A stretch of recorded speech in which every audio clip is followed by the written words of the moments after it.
What's good, YouTube? It's your boy Bray here. My wheel got fucking slashed, bro.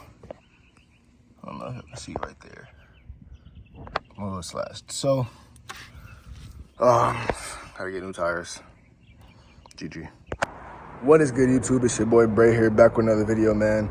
In today's video, I'm gonna tell you guys all the problems I've had with my Infiniti Q50 since buying it. So, number one, damn bumper tabs. No, I'm playing. But to start it off, guys, I'm gonna go ahead and start the video out by saying I said that the wheel had a slash in it. It indeed did. It was actually this one. It actually does have a slash, but it was leaking from the bead. So I ended up taking it to my wheel guy, and he ended up you know what I'm saying, taking care of the bead for me. But those two in the rear are leaking. So you guys seen the last video, you know that those tires are DOT of 2013. I don't know why I even bought those. So these two are leaking from the actual, you know, top of the tire thread there. So I'm gonna have to get that taken care of, and also gonna have to raise the car because I am rubbing bad. But to go ahead and get into the video, got all that stuff off of the table. The first problem I've had with my Q50, this dates back to when I first got it. I mean, probably like a month after having it. The car would go into a sudden limp mode. So what do you mean by limp mode? When I say limp mode, I mean the car literally goes into limp mode. If you guys go on the Infiniti threads, you guys might find that. But it's basically when the car, and it's very random. I honestly never found a fix to it. It just kind of went away on its own, to be honest. But essentially what the car would do is, it would lose power.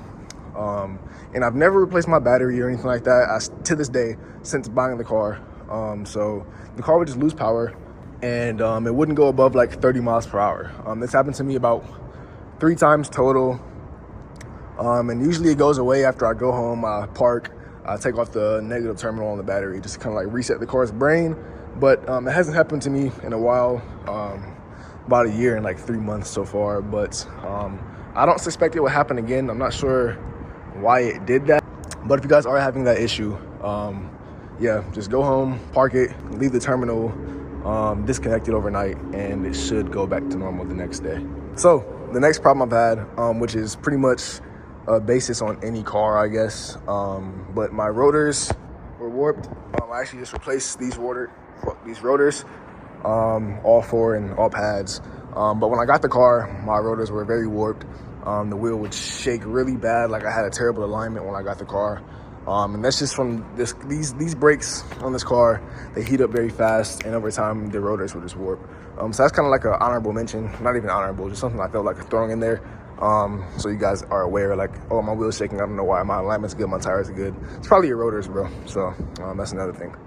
But moving on. Another problem I have with this car, which a lot of people have with this car, is the cooling system. On top of that, the oil systems. A lot of people burn oil with this car. I personally am not. My baby is good. She loves me. She doesn't burn oil. But a lot of people do burn oil with these cars. Look at that fitment, though. Not even rub. I'm lying. I am rubbing. I need to fix that off camera. But like I said, I'm gonna be raising the car, so don't worry about the fitment, man. Don't worry about the fitment. It's real spiffy right now. Honestly, the car has honestly like made room for itself. So, if this fender flies off, I get a carbon one. But like I was saying, people burn oil with these cars. Same thing with coolant. Coolant goes very fast in these cars. There's a lot of potential spots for a coolant leak, such as the heater hose, the firewall hoses, just radiator going bad. All those things can just play into one big thing, and your cooling system just goes to poo butt, especially if you're burning oil and your cooling system is bad. You know what I mean? That just doesn't go hand in hand well. Your car will overheat. So I live in Vegas. I'm like on the back side of the strip right now. This area is actually restricted. I'm not even supposed to be up here right now, but I figured I'd do it, come up here, get the vid. But like I said, I live in Vegas. If you guys live in any other hot climates, the cooling system is something you really shouldn't play around with. It's just, no, I mean, everybody I meet, I tell them, replace your heater hose, bro, as soon as you can. I just met a guy the other day. I checked under his hood. His heater hose was leaking. You know what I mean? There's a bunch of gunk around it. So let me go ahead and show you guys what that looks like. I've showed it in other videos, but let me show you guys who haven't seen those vids. I cut my wrist. That's why I'm wearing a bandit. I cut my wrist on my fucking rotor. I cut it bad. I ain't gonna lie. Like, I can see my flesh. But guys, the heater hose is this hose right here. That hose is the one that the coolant travels through and it tends to leak. So that hose, you guys want to make sure you take care of that hose if it is leaking already. The next problem is kind of like the rotor. It's kind of like an honorable mention, something that's not very important, but something you will probably run into if you own this car. As you guys can see, you can see straight through. I have no fender liners. So fender liners on this car in the front tend to go no matter your height. I've seen people with stock height have their fender liners all ripped up, and I tell them like, yo, just take it off. It's gonna rip at some point.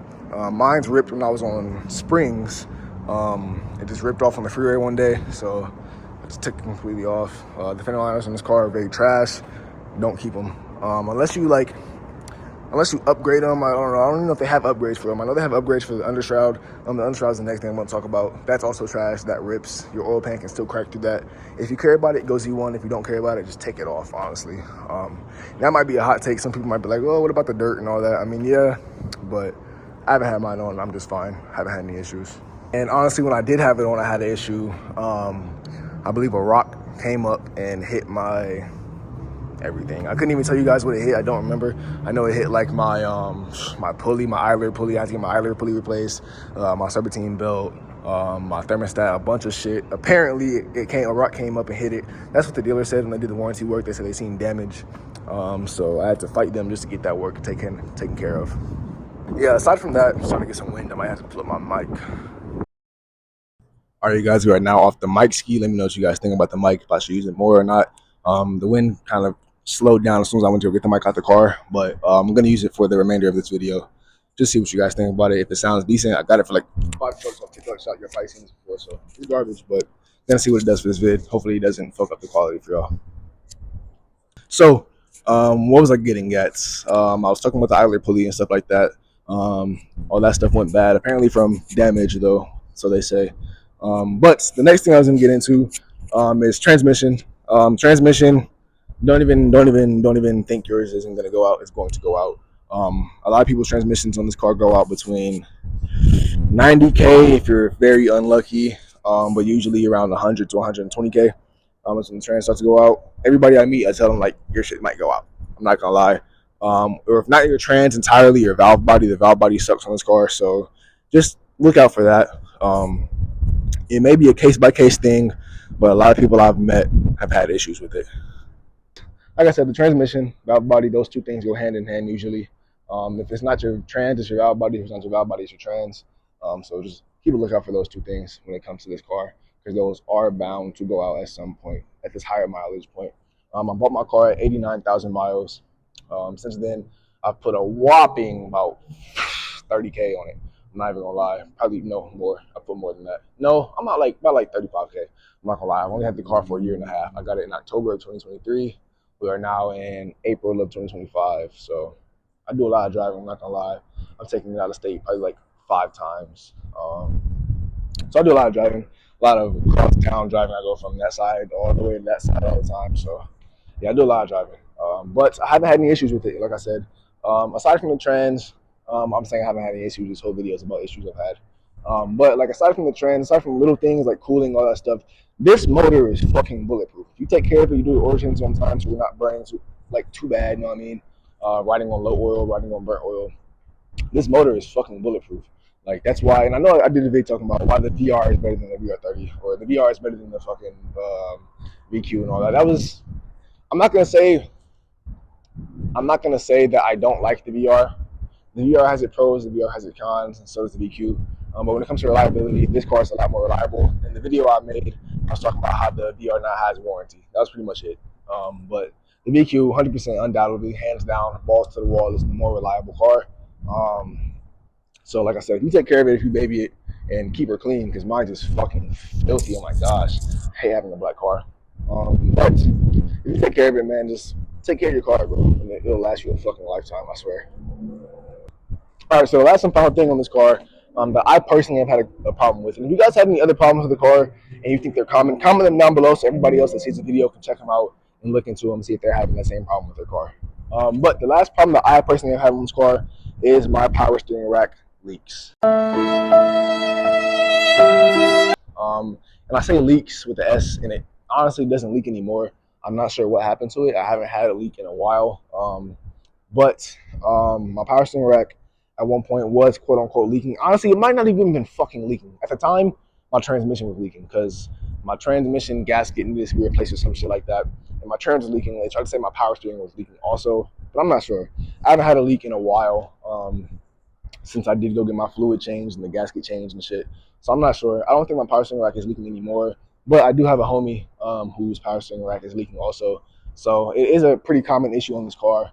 Whether or not mine was actually leaking, now that I'm thinking about it, I'm not sure. But it is a thing that happens in this car. I know it's common because I looked into it when I was told that it was happening in my car. That there is the final thing I would say on this car that you're going to definitely, undoubtedly have problems with and run into issues with. Another thing, honorable mention, not so honorable, fucking fog lights. I don't have any on my car right now due to the fact that this one for some reason always fills up with fucking water. I don't know why. I couldn't tell you why. And speaking of water, there's one more thing. The sunroof drain. This drain is either on this side or that side. I'm not sure. I haven't actually had that problem myself, but I know a couple people who have. The sunroof drain will leak all the way down. I think it's on that side. It will leak down. And it will fuck up your whole BCM. I believe it is, but wire harness one or the other.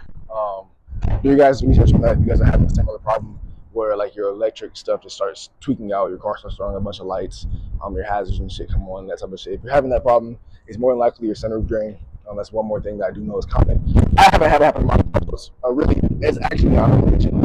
So if you guys did enjoy the video, make sure to like, comment, subscribe. Let me know in the comment section what you guys think about the mic. Let me know what you guys think about the problems I've had if you're having them, or if you have any other problems that I did not mention that you are personally having. So, with all that being said, man, hope you guys enjoyed the video. It's been your boy Bray. I'll see you in the next one. Peace.